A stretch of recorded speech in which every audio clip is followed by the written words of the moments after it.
போற்றவே குண்டலினியால் அருளை போற்றி. அப்போ குண்டலினியால் யார் அப்படின்னா சிவகாமி தான், குண்டலினி சக்தி. அது அப்பா சொல்கிறாரு. ஏன் இந்த மாதிரி செலக்டிவாக பாடல் எடுத்து வச்சுருக்கோன்னா, அப்பா சொன்னதுக்கும் இதுக்கும் ஒத்து போகும், கரெக்டாக இருக்கும். இதே ஞானம் தான் அப்பா சொன்னதும், எல்லாமே அதுதான்.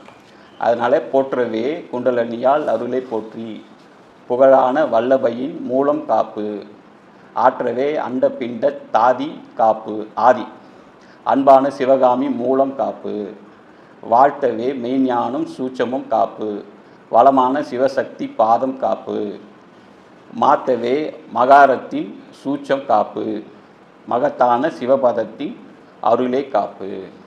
அப்போ என்ன சொல்கிறாரு அப்படின்னு கேட்டால், சிவசக்தியோட இடம் மூலம்.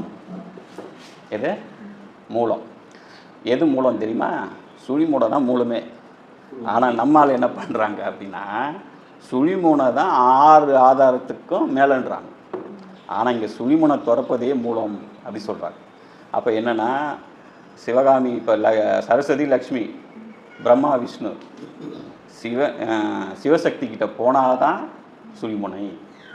அது உள்ளே போனால் தான் விஷயமே ஞானிகளுக்கு, நம்ம தவசிகளுக்கு. சுழிமுனை கிட்ட போகாமல் நம்ம ஆற்றலை எடுக்க முடியாது. அதுக்கு கீழே இருக்கிறவங்களுக்கு தான் உலகம் நடக்கும். அதனால் சுழிமுனை மிகப்பெரிய சக்தி. அப்போ சிவகாமியை நம்ம வணங்கி அந்த சுழிமுனை ஆற்றலை எனக்கு காமிச்சு கொடுங்க அப்படின்னு இதை நம்ம வேண்டி செய்யலாம். இல்லைன்னா இந்த வித்தை செஞ்சால் அதுக்கு நிகராகிடும், அவங்களே தருவாங்க.